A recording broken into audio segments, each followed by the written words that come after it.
Okay, what's up, everybody? This is episode 4 of the Chain Gang Podcast. Thank you for tuning in. We really appreciate it. We've had 3 good episodes so far, and I'm enjoying it with you guys, having a good time. But we got a lot to go over today. Some topics that I'm not really looking forward to talking to as much. But first up, we got, is Big Ben washed?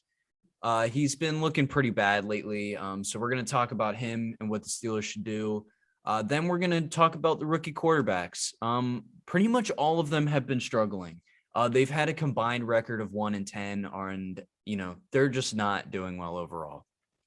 Then at third, we got our controversial calls of the week, where we go over calls that refs may have missed that, the honorable refs are going to go over and, correct their mistakes. And then, the Bears, their whole quarterback situation is just a mess. So we're going to go over that this week. And then we got the CJ Henderson trade, which we'll go over briefly, but I feel like we have to cover. It was a weird trade, honestly. So talk about that. And Justin, your boy Brady's coming back to New England. So we obviously got to talk about that. It's his first time back since he left. Homecoming game. Yes. And then we will obviously finish off with our week 4 game picks. But like I said, we're starting off with Big Ben.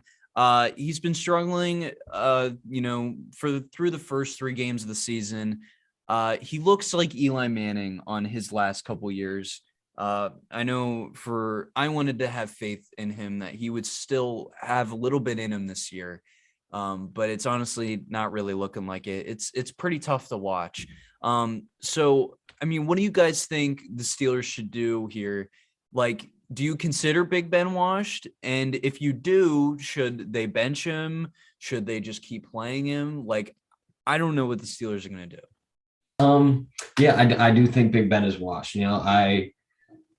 I told you back when we were the Next on Deck podcast that they should have been looking for a replacement this offseason, and they didn't. They were trying to make a run, and I told you I didn't think it was going to work. That there were plenty of opportunities for people later in the draft that they didn't take. There were people in the offseason that they could have gone for, and they didn't make any moves. He likes to play a lot of hero ball. He likes to sling it around, and it's not working for him. We saw it last week. What did he have? 3 interceptions, and I think you're going to see some good games out of him this season, but I don't think anything spectacular is going to happen. No, I agree with you that maybe we didn't. We went out there, we signed Dwayne Haskins. All right, we did something. But I don't know if there was anybody in the draft that we could have gone with. Maybe like later on, I could have seen it, but I think they kind of in their mind was thinking running back the whole way. I'm so glad they drafted Nagy because, Big Ben's not going to do anything without a run game. We still don't have a run game, but at least I think they just wanted to give him that shot. But I agree. I hate to admit it. He looks so bad. He really does. Ever since he injured his elbow in 2019, he just has not been the same quarterback. He can't throw the ball downfield. He's just looking so much. I didn't think he could get slower in the pocket, but that's what it looks like. He's not as, it's crazy to say, but he's not as mobile. I know he wasn't really a mobile quarterback to begin with, obviously, but even with the circumstances, he's just a statue in that, in the pocket. So he just looks terrible. And I wanted them, after he got hit, like right on the throwing elbow last week with the helmet, I wanted them to take him out. Because thinking it's only week 3, okay, it's not that important of a game it's against the Bengals, and why not throw Mason Rudolph in there? And Ben was already questionable going into that game, so I hate to say it, but I think it's time for Mason Rudolph. I really do. I agree. Ben's looking pretty rough this year. He's legitimately as mobile as a paraplegic, and there's just nothing we can do about that. Yeah. And I think no matter what, he was coming to the end of his career, but I also do think that he could have had another year in him if we'd given him a good line. I think the last 2 years, if we had solid lines, we would have protected him long enough to at least prolong him a little bit more. Right. I don't think he'd have been back to his prime then, but I think he would have been not as bad as he is right now. We definitely didn't help him get to this point. Yeah. There's definitely some issues there. Yeah. And I mean, Harris helps because now that Ben can't throw it downfield, he just kind of pops it over to him. An ungodly amount of catches last week. But he had 19 that's targets. gross. I'm sorry, like that's horrible. and people were like, oh, Nagy went off, like, you know, he had 19 targets. And as much as I want to agree with them, because Ryan and I the entire time have said that Nagy was going to be, you know, a stud, and maybe last week was kind of a sign towards that, but it was more just Ben not being able to throw the ball down the field, honestly. And Deontay Johnson not playing definitely hurt our offense a lot, but I don't know. Ben's just not it. Even when he does throw it downfield, if you notice, a lot of the times he throws it downfield, he just lets somebody run and throws it way deeper than it needs to be to hope for a pass interference call. I mean, a lot of our deep balls have just been pass interferences that he set up because he was too worried about putting the ball in the right place. Yeah, but like, you know, you can't place all the blame on Ben, in my opinion, because the Steelers as a franchise has had opportunities to get rid of him. And I respect them, you know, for keeping him because of, you know, him being loyal and how great of a player he was for us. But at the end of the day, this team with a solid quarterback is a playoff team. We have a playoff defense 100%. We have a solid receiving core that's better than some of the receiving cores in the playoffs. And we finally have a running back. So like, if we get an actual quarterback, I think we could do something. Dwayne Haskins. I prefer Mason Rudolph over Dwayne Haskins because Mason Rudolph played well against the Browns week 17. I know I keep fighting you on that, and that's like my one main point with Mason Rudolph, but he's got a better arm. He has a better arm, but if he's not mobile, our line isn't going to let him have that arm to use. You can't use a better arm if you're getting hit every 3 seconds. Dwayne Haskins can move in the pocket. Can he? Better than Mason Rudolph.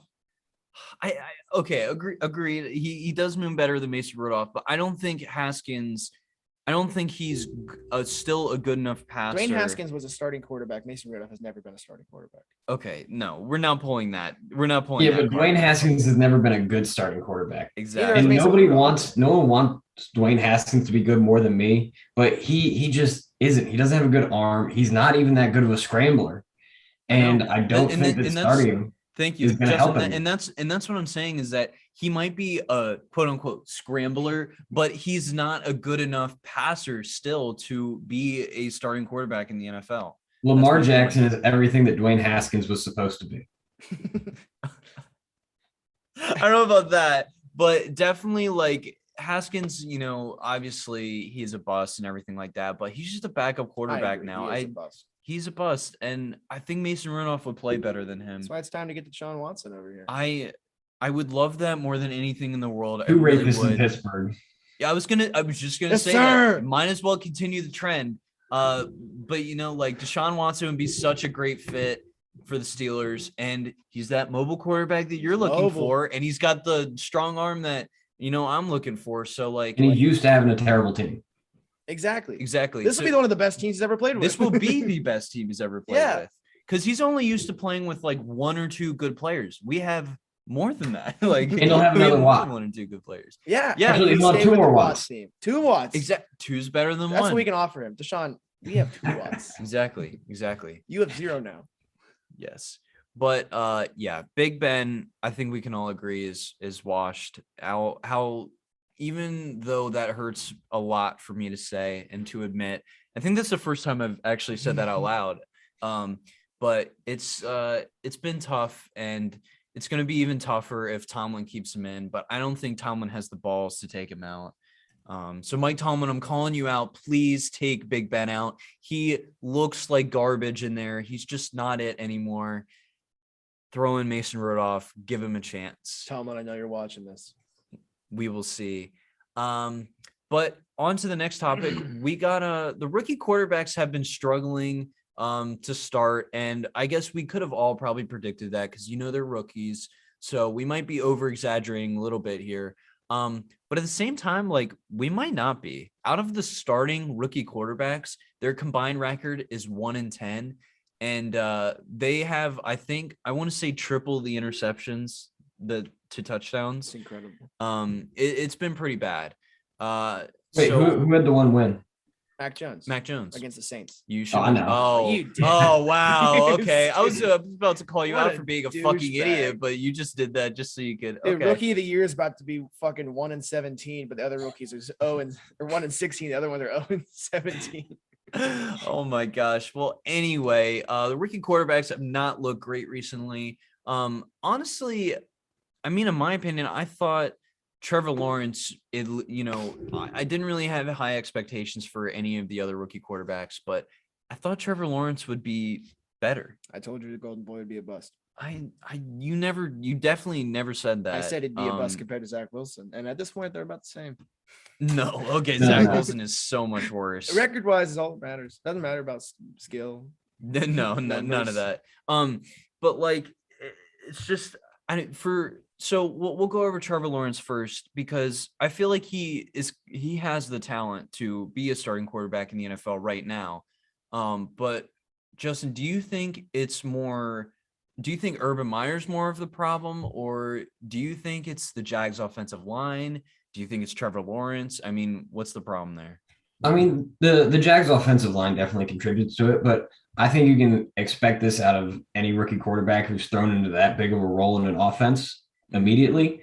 And I really think it's just going to take time to settle into it for him. I think he has everything you could want in an NFL quarterback. It's just a matter of getting a feel for the game at that level and the team kind of building around him.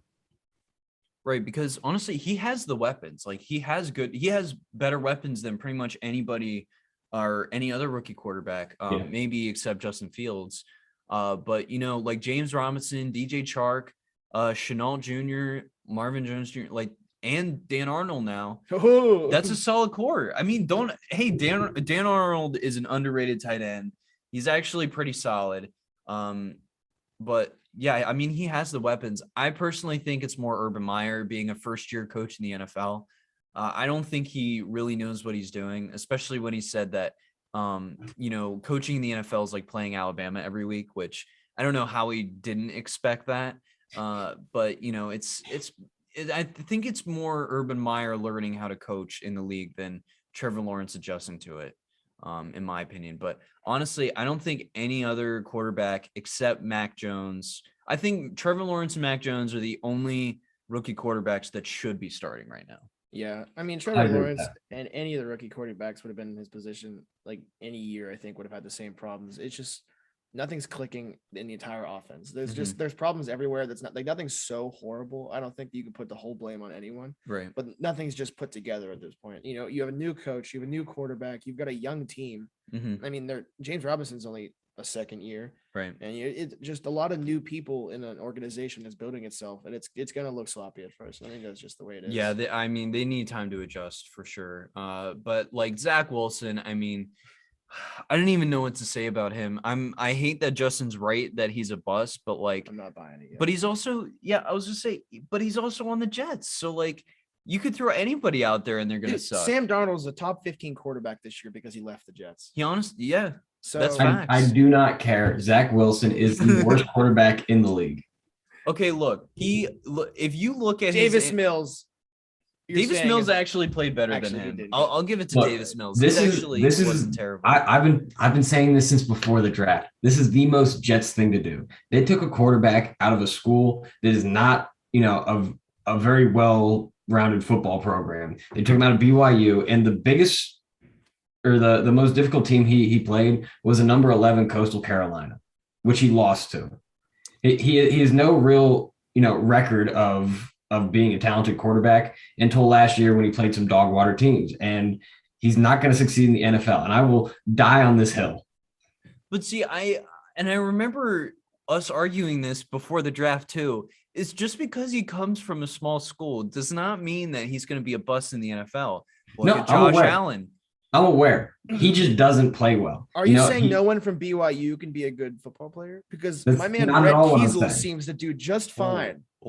There are plenty of good players from BYU. There's plenty of good players from BYU. I'm just saying. You just hate Mormons. He does. Justin's trashing on the Mormons. No, I hate Zach Wilson. And I hate him even more now because he plays for the Jets. Well, wait, hold on. I would think Patriots fans would like be more sympathetic towards the Jets and not like hate. No, I fucking hate the Jets. We hated the Browns for however long they were 0-16. So You know what? That is true. Okay, I understand now. But yeah, Zach Wilson, like the offensive line just looks so bad. I mean, they're literally paper. Like the guys are just running through them. And Zach Wilson has no time to throw. His offensive lineman actually called him out this week and said Zach Wilson, or when asked about the problems on the Jets offense, he said Zach Wilson just has to get the ball out sooner. sooner. He has like half a second. He literally has like a second to throw, and none of his receivers are good enough to be open within that time and to actually look back in their route. Unless they're just going to do drag routes with like Jamison Crowder and Corey Davis, I don't see how Zach Wilson's going to get the ball off that quickly. And they don't have a running back. They don't have a good – Ty Johnson is solid. Michael Carter is but like they don't have if their offensive line can't pass, well, they can't pass or run block. So like they don't have anything really. It's just unfortunate for the Jets because like it seems like every year, you know, they think, you know, this year, like, oh, the Jets actually made a pretty good move. They picked, you know, the offensive guard out of USC, like they traded up to get him. I thought it was a solid pick. And, you know, I guess I don't really know. I think he's doing okay this year, but like they drafted a bunch of other offensive linemen and they're just dog water. Like you would think they would at least get lucky once, you know? And I think they did with Becton, but he's hurt. So like their only good offensive lineman is out. So Zach Wilson just has no business starting right now, but also who else are they going to put out there? That's no it. one. There's no one. They else. might as well bring back Josh McCown and just throw him in there. Oh no! Yeah, this is one of those weird years where there were a lot of teams that had no other option to start a quarterback, and that's why they needed to take one, and that's why I think you see so many being thrown right into it. But you know what? I think they do have an option now. Cam Newton's a free agent. They could sign Cam Newton. Just throw him in there. I don't think Cam Newton would like the Jets.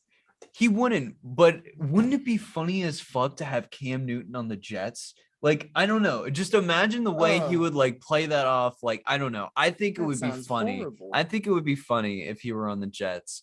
But is it like one of those things like when Ken Griffey said that he would rather retire than play for the Yankees? Is it kind of like that with NFL players that they would rather retire than play for the Jets? Frank Gore decided to take the Jets. Right. That is true. That is true. Thankfully, LaShawn McCoy didn't, though. He picked the one-day contract with the Eagles. Yeah. Shout out to LaShawn McCoy for, Stat Boy was definitely happy about that one, that that he was still loyal to the Eagles. But, you know, he's not as good as Mac Jones has been playing this year. I'll be honest. I mean, it's not like you didn't expect that out of him. Right. And it's not like Mac Jones has been like blowing me out of the water or anything like that. It's just, he hasn't been sucking, like, you know, so he's been played against pretty solid defenses. Like, I don't know, like he puts up decent numbers for a rookie quarterback. It's kind of hard to criticize him. Like, I don't expect him to put up like 300 yards a game because, you know, that's just not where he is right now in his game. Well, he doesn't have the receivers to do it. Yeah. I think he put up like 280 and then 230 yards or something in two of his games. Which, I mean, isn't bad. I think he's talented. I think he's going to have a fine NFL career. I just think it's going to take some time for him to settle into it. Yeah, no, that's a good point.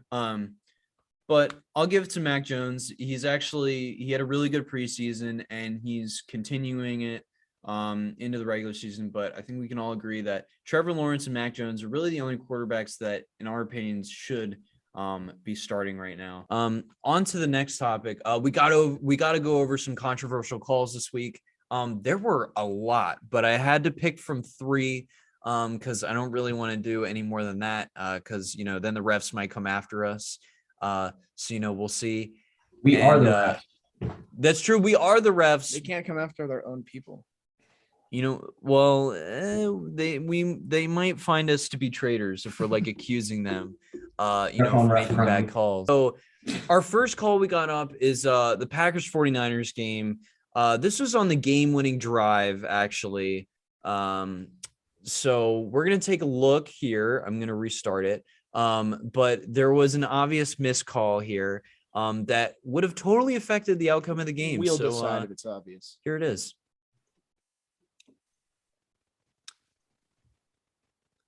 So I don't know if you guys saw that. Obviously, you know, there was nothing on the actual throw, but right before that, right here, he grabs on to the face mask of the defensive end.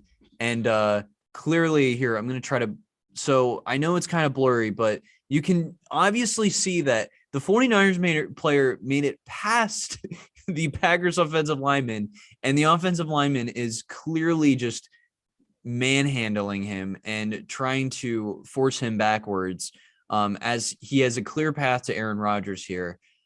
So that, I believe, was a missed holding call by the refs, and because that was the game-winning drive for the Packers, and if they would have called that back, you know, that would have been tough to come back from. So, I mean, what do you guys think? Was that Can a I missed watch call? it one more time, Dylan? Yeah, I want to have a punishment right now.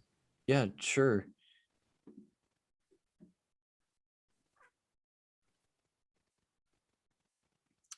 Thoughts? You know, I do think it was a missed call. But with that being said, I think it's one of those things that's real hard to see. You know, you're focused on a lot of parts of the game, and something like that, I can definitely see how it would go under the radar. But I do think it should have been called. I also think their corners should have been playing better defense. Yeah, I mean, the 49ers corners have been garbage, but that's another thing. But I don't know. I feel like that obvious of a call, though. Now here's the thing. I agree. Should have been a call if you watch it from this angle. But if you think about where the refs stand, internal linemen are the hardest things to call for holding because they're surrounded by everyone else in the line. Right. And as well as although he fell, he kind of came through untouched once the guy kind of let go after he got a hold. So I think if you watch the fall as the free person, as a ref, if you just see that fall, it's almost as if he tripped on his own. And I think that's why it wasn't called, but I agree it should be a call.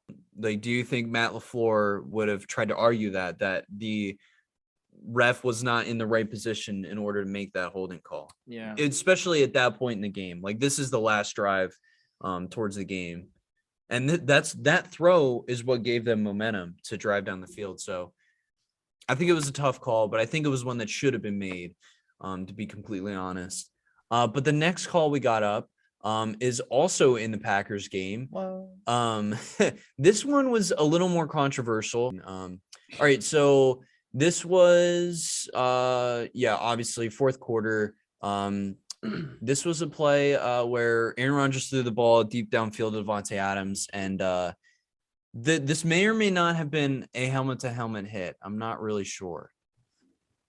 So that was from that. I know that wasn't really the greatest angle, but Davante Adams, I can't tell if he's just like trying to wait until a call is made, or if he has a concussion, or what the story is there. Again, not the greatest angle, but it seems like he lost the ball there, but I think this is the best angle here. Right there. Do you guys consider that do you think that's a clean play, dirty play, penalty? Where are you guys thinking here? I don't think I wouldn't call that, because I think the way that the 49ers defender turned his head towards the front of Davante Adams' chest, it's as if he kind of tried to get his head out of the way. I know it got popped up into, and honestly, I think he made initial contact on the chest, and the chest popped his head into Davante's face. Okay. So I don't think it was a direct helmet to helmet. I wouldn't call it targeting. I don't really have an issue with this. No, I mean, you can see him. He's getting down while Davante Adams is still upright. You see him coming more towards his hips. And as Davante Adams falls, you see him run into his chest and then up into his helmet. And then I feel like Davante Adams is kind of faking a little bit at the end, a little bit of a flop. You can see his eyes open. Doesn't look like he's in a lot of pain. I mean, I don't think he was flopping. In my opinion, I think that he was honestly just waiting for a call. But you know what, Ryan? I honestly thought it was a helmet-to-helmet going in, but then you saying, the thing about his chest, I think it did kind of look like helmet-to-helmet, but now thinking through it, I think he probably hit him more in the chest, and then kind of just his momentum and the way Davante was falling. Right. I think it just put that way, but I don't think the original contact was to the head. Yeah, because it does look sus, like it does look kind of dirty. But I think this was a good no call here, and they didn't end up calling a flag here. So I think the refs did pretty well in this one. Good job, refs. Good job, Less than refs. a minute to go. So yeah, I think it was a good no call by the refs here, and they made the right decision. But for the last controversial call this week, it was in the Eagles-Cowboys game. There was an amazing catch. Fuck the Eagles. Fuck the Eagles. Fuck the Birds. But there was an amazing catch made by Cedric Wilson, but I do not think it should have been considered a catch. So we will determine if it was or was not a catch. So yeah, second quarter. This is actually an amazing throw by Dak. I just want to say, but yeah, this is the Cedric Wilson play. He rolls out I think there. Cedric Wilson's a very underrated wide receiver. So he actually caught. I don't know if he actually caught that. That was incredible. That was ridiculous. It was very much so out of bounds. Yes, but they called this a catch. See, look, 1 foot, look, 1 foot there. He only has 1 foot in. 1 foot. It's only 1 foot. That's Look, that's not a catch. Look, he has it right there. And that's what the heck? That's it. That's horrible. And they call, what? Now look, hold on. I'm gonna as someone who has Dak on their fantasy team, I don't think this is a bad call. But as a normal fan, I think this is an awful call. That's terrible. It really is. Let's skip to. Oh, were they college refs that got lost? They might have been. Okay, yeah. See, here's a replay. So he goes up, catches it there. He's in the air. He's in the air. 1 foot. That's it. I have no clue where That's they it. ever gotten that being a catch. They called this a catch. I have no Stat Boy was not happy with this. As this was a very frustrating game for him, but I mean, it's not like it cost the game. It didn't, but at the same time, It if that's being considered a catch, dude, that's insane. That's awful. It was pretty bad. It was pretty pathetic to watch. So refs. the refs really fucked it on this one. I'll be honest. I don't even know. Maybe it was just so good of a catch that they just wanted it to be a catch. I just can't imagine we can do that. Yeah. So I'm not really sure, but yeah, the refs really fucked it on that one. Terrible. Overall, the refs have once again another shitty week of calling penalties and shit like that. So boo to the refs. And we didn't even talk about not these refs though. We got it a lot. We also didn't talk about the delay of game, but I felt like that was already obvious enough. I agree. I'm just saying to put that in the shittiness of the refs. Right. Yeah. Just to, kind of, that was the nail in the coffin right there. Just, getting nailed in the coffin. Absolutely. Right. They really did nail themselves in the coffin. But, NFL I don't know about you guys, but they make good money. I do it. They I was going to say, you do exactly what I was talking about. I don't know about you, Stat Boy, but I think if the NFL offered us jobs to be refs, I think I would drop out and be a ref 100%. 100%. Absolutely. At the drop of a hat, I would go and pick up that black and white uni. Look, I'm on the verge of stripping right now, so NFL ref is like a huge step up. Dude, they make like $200K a year. Yeah. Like not 200, $300K a year. Let's find out the actual number. It's a pretty good number. Because I'd do it. I mean, it'd be tough because we'd have to work our way up. But, look at all the cool guys we could see too. Well, but I feel like $205,000 a year average, bro. I feel like this is our way of working up, working up the ranks. Every episode we do, every controversial call we do. Exactly, every controversial call we do is a step closer to being an actual ref in the NFL. And Stat Boy is just so far above us because of how he's dressed. So in a way, he's kind of like our supervisor. He'd be like in New York. Right. Yeah, exactly. We would have to relay to him and he would have to, he would be controversing our calls. He'd and he would tell us if we sucked or if we were fucking idiots. Because I know he would call us out for sure.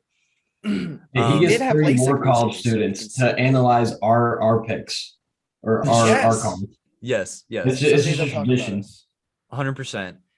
So yeah, the refs really fucked it. I think we could do a better job. And I know usually 5'10" white guys say that about all NFL players, but I feel like in this situation, like with actual referees, I think I might be slightly more right about that, especially I because mean, I am better than Tyreek Hill, but I think I could ref too. okay, Scotty Miller. I've been dominating IM football recently, so That is true. Ryan has been going off. You're like the emergency quarterback. You're like the what was that high school that wasn't really a high school? Bishop Sycamore. Yeah, you're like the Bishop Sycamore quarterback. I am. I'm basically the Bishop Sycamore quarterback. Up until last game, Justin and I led our team in touchdown receptions, and I was a lineman. Wait, really? Yeah. I thought it was Gato or I was Blueburn. ahead of Gato. And then I also had one game, my one drive as a quarterback. I had a game-winning drive in the dark. No big deal.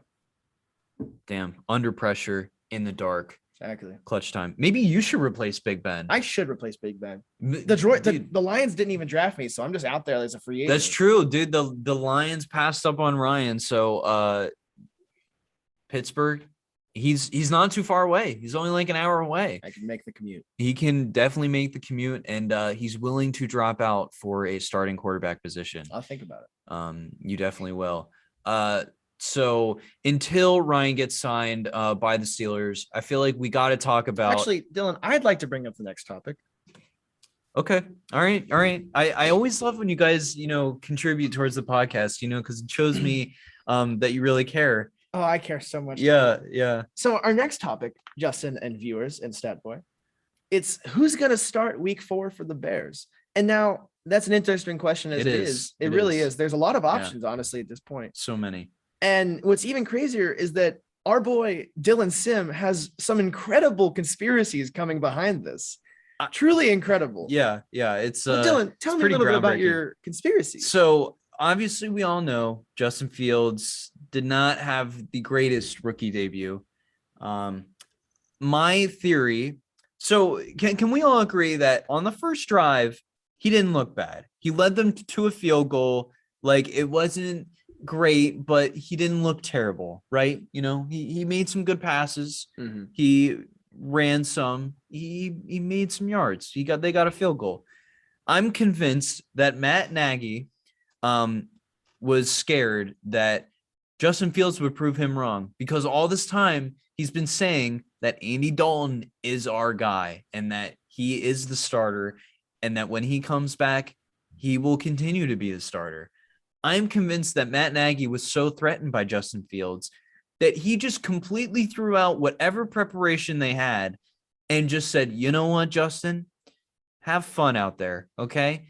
Get fucked by Myles Garrett, get fucked by Jadeveon Clowney, try to throw the ball to Allen Robinson. But you won't, because, Denzel Ward's going to be all over him. But I think Matt Nagy threw his game plan off to embarrass Justin Fields. I mean, if you saw some of those plays of when Justin Fields got sacked, dude, he got sacked nine times. The Browns defensive line is good, but the Bears offensive line is not that bad. Some of the plays they weren't even blocking. It was like in Longest Yard when Adam Sandler throws the game and then the offensive line just literally just gives up and lets the guards just fuck him. That's what happened to Justin Fields. Matt Nagy paid off. No, he paid off the offensive line. No. He said, we're fucking trading you if you don't go along with this. Okay. And then they just didn't protect him. And Justin Fields got fucked. He didn't have any time in the pocket. And that is why Justin Fields looks so bad. If anything, he paid Myles Garrett to have the game of his life, because I don't know if you watched some of Myles Garrett's highlights, but he literally did this little cross thing. He did kind of He went from D end to minute. the center Yes. in freaking 0.2 seconds. Yes. No one that big should move that fast.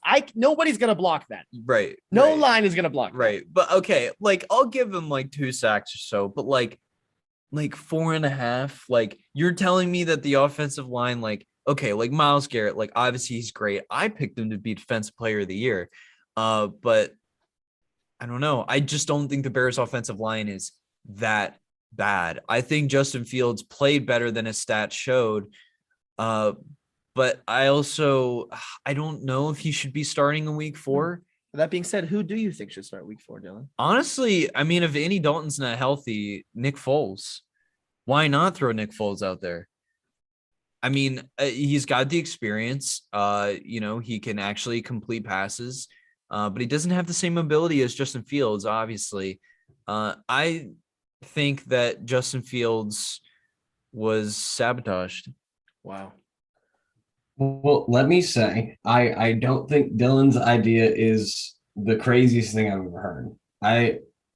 Matt Nagy and the Bears clearly have had a very strained relationship. The owner has talked about how Matt Nagy is kind of, on his last legs in Chicago. And I don't think it's the craziest thing for a coach to make worse play calls to try and protect his own ass. Because if Justin Fields looks bad, then he can rightfully play Andy Dalton over him, which is clearly the game plan he has for the foreseeable future. And to make bad game calls to save his own ass, I don't think is the craziest thing I've ever heard in football. Now, hear me out. Or no, this may seem just beyond anything. A man who's been coaching for this many years may have made a good decision once, and it came out to be proven. Can I just say, this just makes Mitchell Trubisky look like the quarterback of He took him to the playoffs twice, bro. He was a Pro Bowler under Matt Nagy's offense. And no one is talking about that. They don't just give the MVP to anyone, man. Exactly. And also, if you look at their offensive stats this year, obviously they averaged the least amount of yards in the league. But Statboy, can you read off the exact numbers to me? This is how pathetic this passing offense has been. So average of 191 total yards of offense. That's last in the league by 40 yards. They're also averaging 100 rush yards a game and averaging 91 pass yards. See, the rushing is solid, but if you're averaging more rushing yards than passing yards, how pathetic is that? It's not like they have good receivers. They do. It's just Matt Nagy does not know how to do anything. He doesn't. That's reasonable. I can't argue with that. I'm not even a Bears fan and I'm getting this frustrated over the offense. Like, it's like, don't get me wrong. Justin Fields obviously had his problems, okay? He didn't really throw to open receivers. He didn't really have time to be fair. But like any play action they tried to do, Myles Garrett would be in his face immediately. He had no time. But he also low-key kind of looked stiff in the pocket. He kind of took too long when the pocket collapsed to make a move. And by the time he did, Myles Garrett is fast enough where he can just, grab him and, take him to the ground. I'm no NFL coach, but if I was, and my O-line was that god-awful, I don't think I'd be running play actions toward Myles Garrett. No, I wouldn't. And they were doing it in the third and fourth quarter, and I was like, why? Obviously, it didn't work in the first half. And also, another thing that boggles me, David Montgomery only ran the ball 10 times. Okay? You would think if a rookie is starting his first game that you would try to solidify the run game first to make him more comfortable. Maybe the defense would back off a little bit, or maybe not expect the pass. Maybe there's less coverage. I don't know. But you would think they would run a little bit more. It just boggles me that he only ran 10 times. So we can agree, Nick Foles week 4. If Andy Dalton's still out. It's really tough for me to say, but it's almost impossible to throw Justin Fields out there the way that offense played last week, because it was historically so bad. I mean, I don't think 47 yards.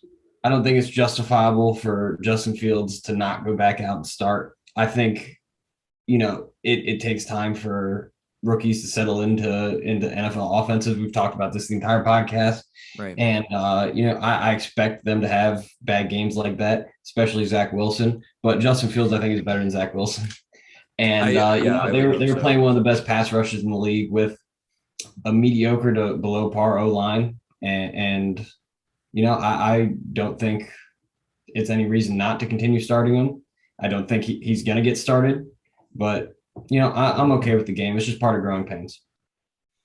Right. And, that's a great point that they did play one of the better defenses in the NFL. What I'm saying is I think I think Justin Fields is excited to get back out on the field. I think he's excited to try and turn this around. He didn't have a great game last week. He had a terrible game last week, and I think he's excited to get back out and try to prove people wrong. Yeah.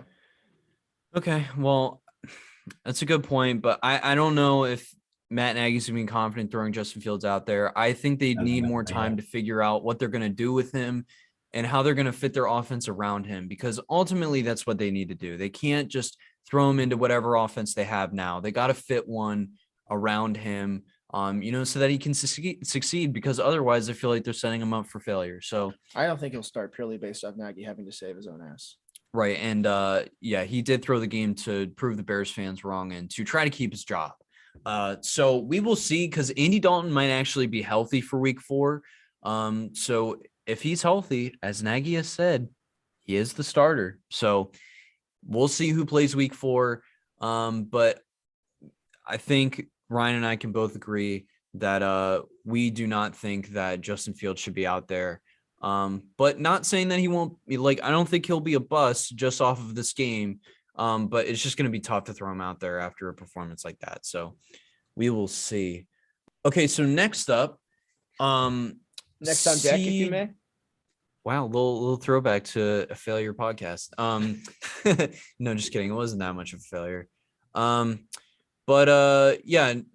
Next topic we got up. CJ Henderson was surprisingly traded this week. Stat Boy, what was the exact trade, and who was fortunate enough to get CJ Henderson? So the Jags received, in return for CJ Henderson, Dan Arnold and a 3rd-round pick, and the Panthers, they got CJ Henderson and a 5th-round pick. Okay. What are your immediate reactions to this exchange here? Who do you think won? What were the positives for each team? What were the negatives? What do you guys think? Well, I don't think it's as shocking as some people have made it out to be. I've been hearing about CJ Henderson not being happy in Jacksonville for months to a year. And, I kind of expect him to get traded at some point. It's always weird seeing someone taken so high getting traded like that. But if it's not working, it's not working. And you know what? I don't think the Jags got as much as they should have for him. But I also think he's a pretty unproven young cornerback. So I'm okay with the trade. I guess we'll see where CJ Henderson goes. Yeah, it's pretty hard to be happy in Jacksonville, in general. I think them picking Tyson Campbell definitely had a huge impact. And I think that was mainly part of the reason why he was traded. I know he has injury issues, but when he was healthy, he actually looked like a pretty solid corner. I think he was playing pretty well. He was pretty good in zone coverage.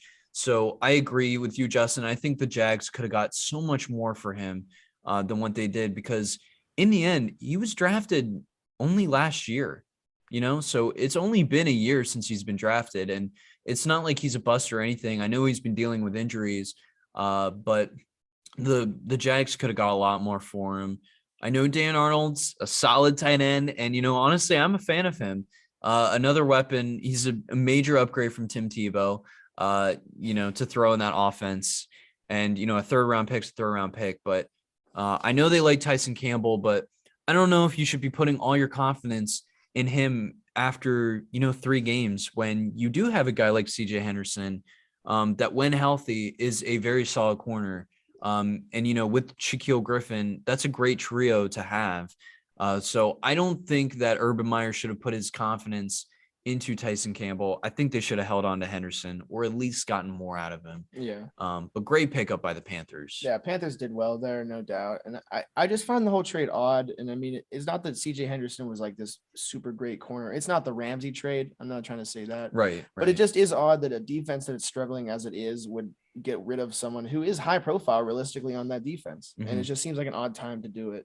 But it's not a horrible thing to do. Well, for the Panthers, the timing does make sense. The Panthers make sense. Yes. The Jags, I don't think make as much sense. Sorry, I think it all comes down to him not fitting in with like the locker room and him being unhappy. That kind of thing can really tear apart a roster. Yeah. And with them already struggling, I think getting him out of there and just trying to get what they can for him was probably the best thing to do. I think they probably could have gotten a higher draft pick, maybe a little more high profile player, but a 3rd rounder and Dan Arnold, it isn't the worst thing in the world for an injury prone rookie quarterback. I guess this is a good point. But I think the Panthers, they should get a lot of credit here because unfortunately they did lose JC Horn for the year, in his injury last Thursday night.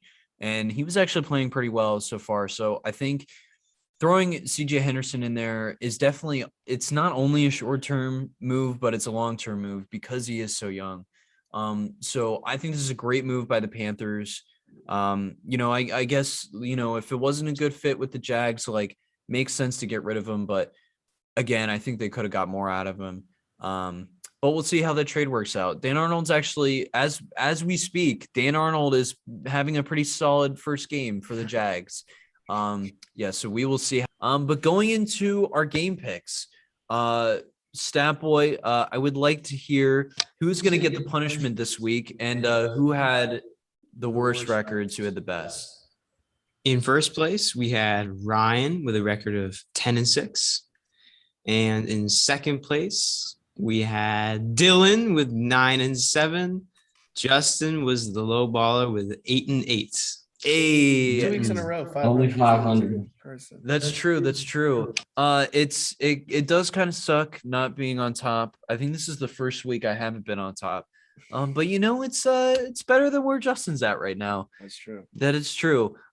So Justin, we have come up with your punishment. Okay. I will like to say that I just want to go on the record saying that Ryan wanted to paint your fingernails for a week. And I said that would be too much.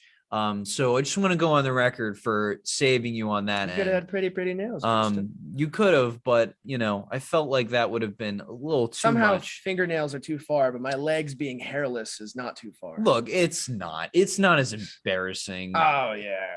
Well, it's also like it's starting to get cold, so you'll probably just wear pants most of the time. But I will definitely, obviously your hairless legs have to go on the Chain Gang story. Absolutely. For sure. But Justin, we know you're very fond of discount double check boy Aaron Rodgers. So what we want to do is we want you to get a Aaron Rodgers mullet wig, or if there's a filter with where you can have a mullet, that would be acceptable too. We want you to get a fake mustache. Okay. Get, some Packers attire on. We want you to do that discount double check dance. And we want you to say that Aaron Rodgers is the GOAT and he will win MVP this year. And you have to put it up on your story.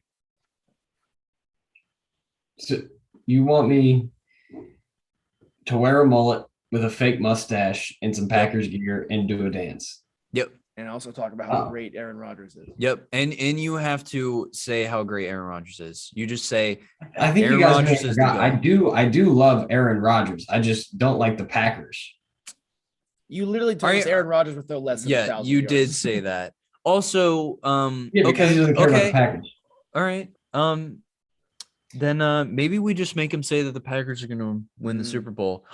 Ooh. The Packers are going to beat the Patriots in the Super Bowl.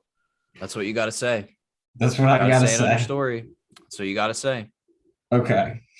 All right. So you better find that fake mullet quickly and look like Frank from Shameless, and put up on your story that Aaron Rodgers is the GOAT and the Packers will beat the Patriots in the Super Bowl.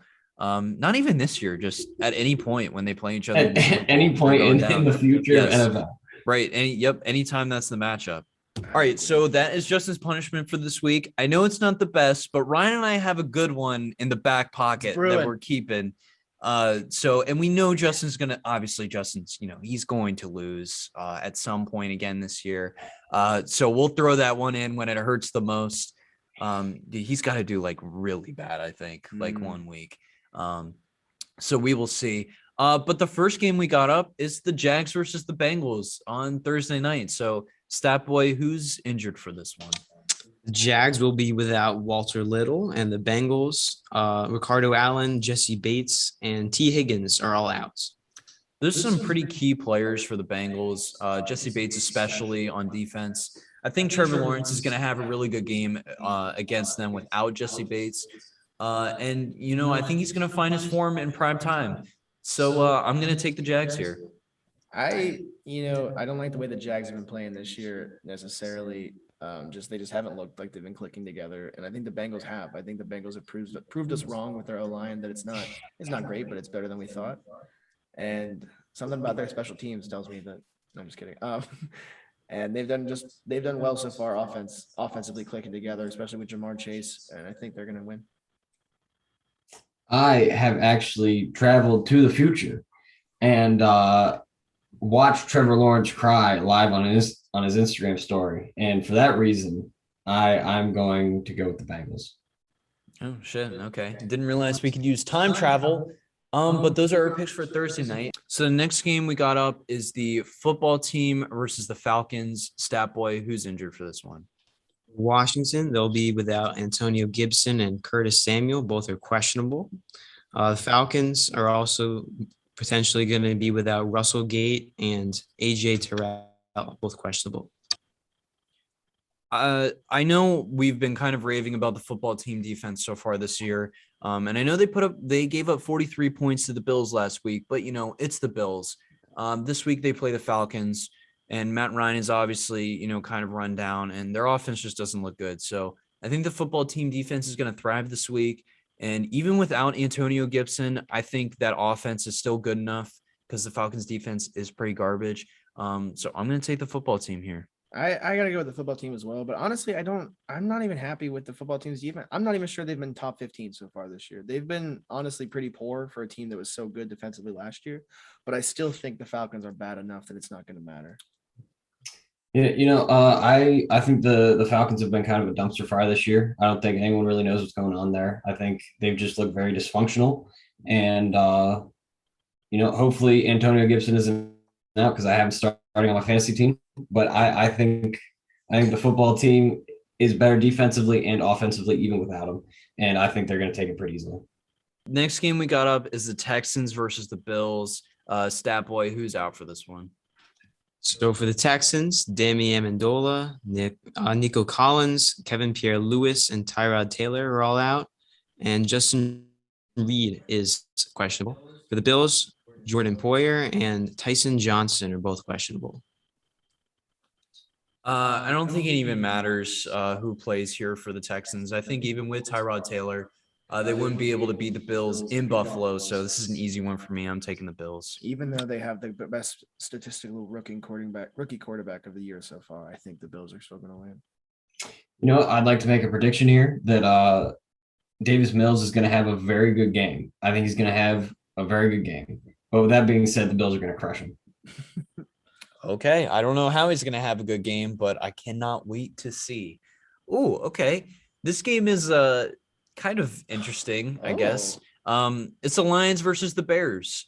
So Stat Boy, who's out for this one? Well, for the Lions, it's Michael Brockers, Taylor Decker, Trey Flowers, DeAndre Swift, and Tyrell Williams. All but Tyrell are questionable. For the Bears, Andy Dalton, Eddie Goldman, Deshaun Gibson, Khalil Mack, Darnell Mooney, and Tanny Trevathan, they're all questionable. That's a lot of guys out for both teams, a lot of key players. I don't think the Lions offense honestly has enough to put up points against this Bears defense. And I think if Justin Fields played, this would be a good redemption game for him against, the Lions of all teams. And so it's pretty hard to go with the Lions in general, even though the Bears offense has been so bad. I honestly think their Bears defense is going to outscore their offense this week, but I'm still going to take the Bears. It's interesting you say it's hard to go with the Lions because I personally am going to go with the Lions. Oh, okay. The Lions have been within like one or two plays of winning in the past 3 weeks against decent teams. They almost beat the Ravens. But I mean, they almost beat the Ravens. That's why they're the Lions. The Bears, on the other hand, Justin Tucker's now their daddy. Have not looked anything good at all. Like realistically, they have not looked good. Their defense is doing what the Bears defense usually does, but I still think that their offense is going to be bad enough that the Detroit Lions can win.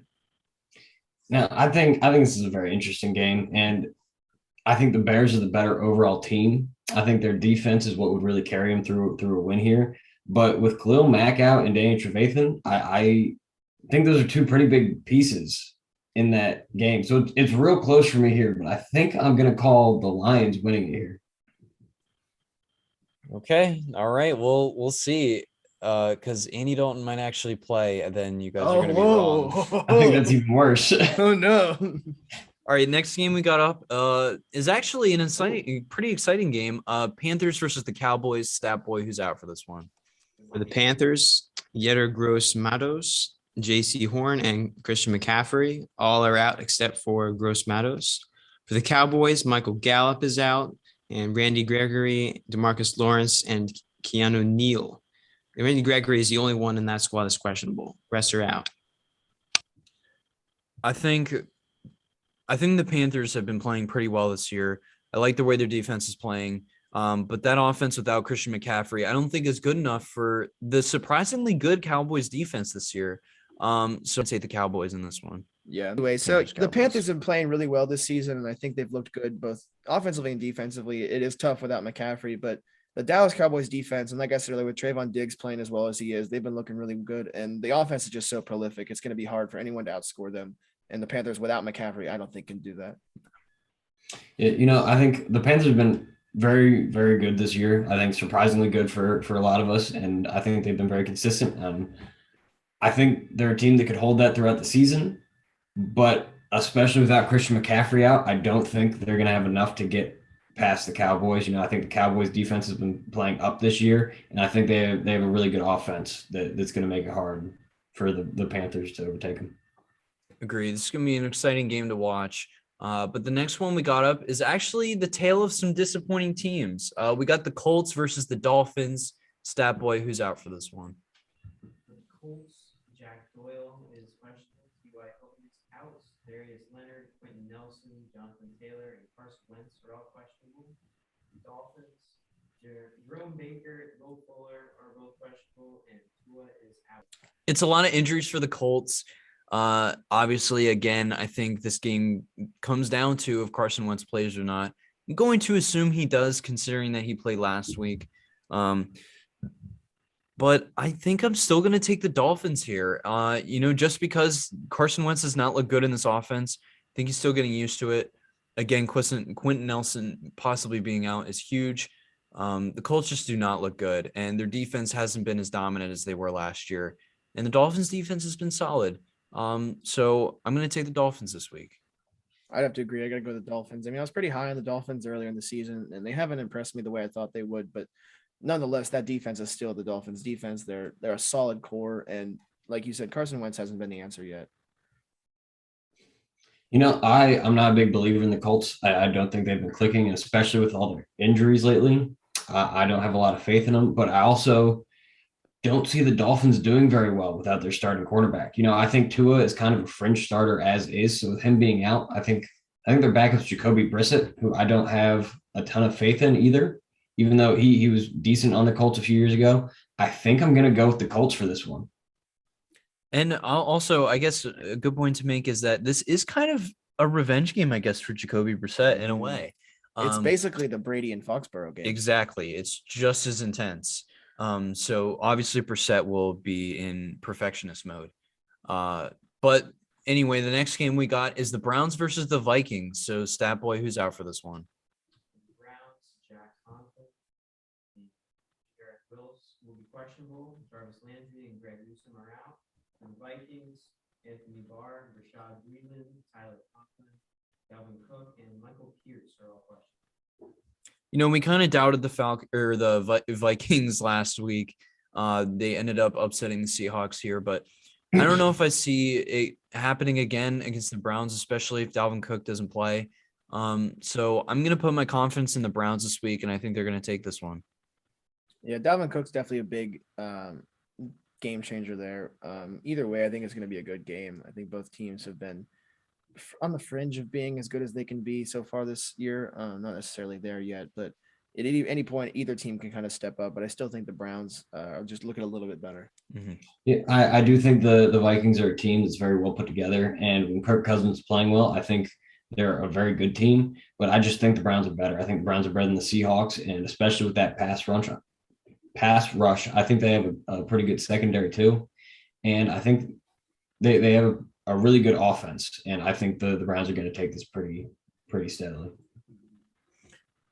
Yeah. So the next game we got up is the Giants versus the Saints. Stat boy, who's out for this one? Giants, Saquon, and Kenny Golladay are questionable. Blake Martinez is out. Logan Ryan, Sterling Shepard, and Darius Slayton are all questionable. The Saints, Teron Armstead, Juan Alexander, and Marcus Davenport are questionable. Out. The Giants have been looking really bad this year, except Danny Dimes, surprisingly. He hasn't really turned the ball over much, but I think the Saints putting up 28 points against the Pats defense last week was a lot bigger than, people thought, or, people played it out to be. So I think the Saints are going to take this one just because the Giants have not really been looking like a great team this year. Oh, and also considering that their 4 top offensive weapons are all questionable, that's pretty bad too. Yeah, the Giants are quite dog water, and the only person that beats the Giants more than any other team are the Giants themselves. So you don't even have to play that well to beat the Giants. They seem to beat themselves. So I'm gonna have to go with the Saints. Yeah, I think the Saints are the most polar team in the league. It really depends on Jameis Winston. He can throw for 5 touchdowns or 5 interceptions. You never really know. But especially with all the questionable players and injuries you have in the Giants, on top of how they've been playing so far this year, I think I'm going to have to take the Saints. All right, so we got another easy pick ahead of us. We got the Titans versus the Jets. Stat boy, who's out for this one? The Titans, A.J. Brown, Doug Dupree, Julio Jones, and Roger Stafford are all questionable. And for the Jets, Mekhi Becton is out. Jamison Crowder is questionable, and Marcus May is also out. Obviously, I'm going with the Titans here. Even if AJ Brown and Julio are both out, it's the Jets. They're not going to do anything. Like I said before, I did make a claim on Next on Deck, and I will continue it on this podcast that if Zach Wilson wins 4 games, I will do a Zach Wilson giveaway. But I don't see them getting the first win here. I'm taking the Titans. Yeah, Zach Wilson's been having such a good year as a rookie. It's hard to go against the Jets. I'm definitely gonna have to take the Jets against such a poor team. No, they're horrible. The Titans are gonna win. Yeah, the Jets are the worst team in the league, and Zach Wilson's the worst quarterback in the league, and he will continue to be for the entirety of the time he plays. And I will die on this hill, and I think the Titans are going to take this very easily. Agreed. A game next up that Statboy will for sure be watching, or more like crying through. We got the Chiefs versus the Eagles. So Statboy, who's injured for this one? Tyreek Hill and everyone else. Chiefs will be out without Orlando Brown, Frank Clark, and Chris Jones. They're all questionable, so hopefully they don't play. And Eagles have lost Brandon Brooks and Brandon. Sorry, I'm a little thrown off. No, Ryan just showed me his testicle. Oh, okay. Yeah, that was nice. So What the fuck? unlike Ryan, how he's not able to run with his balls, the Chiefs are going to be running all over this Eagles defense, and I have full confidence that the Chiefs will rebound this week and that they will, I can't believe I'm saying this, but they will improve to 2-2. So I think the Chiefs are going to take this one. The Chiefs are overall just so much better than the Eagles, and I'm really excited to watch them kill the Eagles because I hate the Eagles. And It's I'm gonna also be fun excited to to see watch. how Blueprint tells us that the Eagles played the better game. There was just 1 or 2 bad plays or bad calls that changed the game. Like he did last week against the Cowboys. Week, even they lost by 20. Yes. Look, I'm sorry, Stat Boy. I don't like the Chiefs either. I wish they weren't a good team, but you know what? They are right now. And I've already lost 2 of these, and I can't afford to lose a third. So I'm going to have to go with the Chiefs. I think they're just a better all-around team. Their offense is deadly. When Patrick Mahomes is on, he's the best quarterback in the league, and their defense isn't anything to be disappointed in either. And all right, next game we got up, a really good one. We got the Cardinals versus the Rams. Stat Boy, who's injured for this one? Sheldon Beacham for the Cardinals is questionable, and Leonard Floyd and Darrell Henderson are both questionable. the Rams played great against the Super Bowl champs last week. I know their defense for the Bucs has not been as great as it was last year, but I have a lot of confidence in Matthew Stafford now. So he's really looking good in this Rams offense, and I think they still have a top 5 defense in the league, and I think Kyler Murray is going to have a tough time. And Jalen Ramsey, usually DeAndre Hopkins is actually the one receiver he can't lock down, but I think with him being kind of injured, he's not really going to be to what he usually is. So I'm taking the Rams here at home. Yeah, I'm really excited for this game. I think it's going to be a really good game. But like I said last week, the Rams are just freaks at this point. Their offense and defense all together is incredible. And honestly, so are the Cardinals, but I think the Rams are just a little bit better both ways. Right. And I recently put money on the Rams to win the Super Bowl just in case, because they have low odds despite how good they're playing. That's a good bet. So got to go with them. Fair enough. I think last week the Rams showed that they can hang with the best teams in the league. And I think they have a stud offense and an even better defense. And one thing I'm not sure about is, sometimes it can be hard to game plan for a mobile quarterback like Kyler Murray. And I think every team is going to lose at some point. And I think this is the week that the Rams are going to take their loss. I think I'm going to go with the Cardinals for this one. I think the Cardinals, they have a real good offense, and I think they can do a lot more with it. They can be a little bit more unpredictable. And I'm going to take a risk on the Cardinals. Okay. It's reasonable. It's a good game. It is a good game, but I will say this does seem like one of the games that this is where Justin loses and gets his punishment because he loses by one game. Because Ryan and I pick something and then he goes against us. So fair enough. But we will. Usually I'm betting on the Lions, but he does. This is actually a good bet. Yeah, actually, I'm betting on the Lions too this week. He's playing conservative. I was gonna say, I'll give you that. This is quite conservative. Well, he also did bet on the Lions this week. Yeah, but so did I. Well, against the Bears. But anyway, next game we got up is the Seahawks versus the 49ers. Stat boy, who's out for this one? The Seahawks, Tyler Lockett is questionable. 49ers, George Kittle, Deontay Harris, Elijah Mitchell, Josh Norman, and Quan Williams are all questionable. That's a lot of injuries for the 49ers. They played pretty well against the Packers last week. But I think I'm going to take the Seahawks here. Russell Wilson, again, is still in MVP form. And, with George Kittle possibly being out, the Seahawks defense is just going to be able to focus on Deebo Samuel. And the 49ers have kind of struggled with the run game with all the injuries. So I'm taking Russell Wilson and the Seahawks here.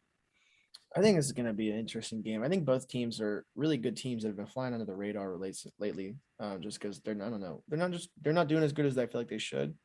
But I think the Seahawks defense will struggle, as they often do, but I still think the Seahawks offense will recover, and I think the Seahawks will win. Yeah, I'm going to take the Seahawks too. Especially if George Kittle is out, I think that's a big part of the 49ers offense that they're not going to have. And I'm not a big believer in the 49ers secondary. And I love DK Metcalf. He's a very strong physical receiver, and I think it'll be hard for them to lock him up. Good points. Next game, we got the Ravens versus the Broncos. Stat boy, who's out for this one? Lamar Jackson, Ron Steele, Alejandro, and Derek Wolf were all questionable. The Broncos, Bradley Chubb, Ronald Darby, Graham Glasnow, Melvin Gordon, Jerry Jeudy, Dalton Ryder. Bradley Chubb and Ronald Darby will not be playing. That's questionable. And also Jerry Jeudy is not. I think Lamar Jackson will play, even though he does have that questionable tag, because I believe he had it last week.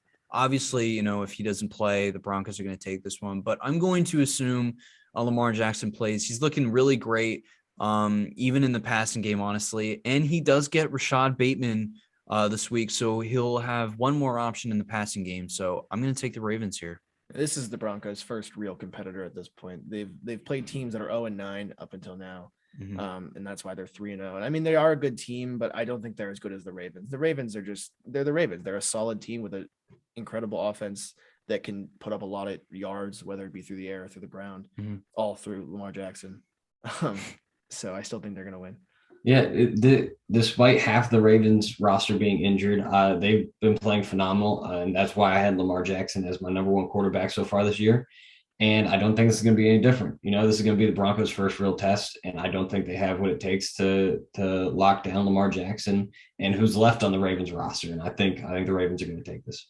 I don't want to talk about this game, Dylan. Yeah, the next game we got up is the Steelers versus the Packers. Stat boy, who's out for this one? The Steelers, Tyson Alualu is out. Chase Claypool is questionable. Alex Heisman is questionable. And Juju Smith-Schuster is questionable. The Packers, David Bakhtiari is out. Aaron Jones is questionable. Elvin Jenkins is questionable. Darius Smith is out. And Michael Valdez-Scantling is questionable. Steelers have a lot less injuries this week, but that does not give me any more confidence in them. Ben just looks like dog water right now, and Aaron Rodgers does not. So for that simple reason, and they are playing in Lambeau Field.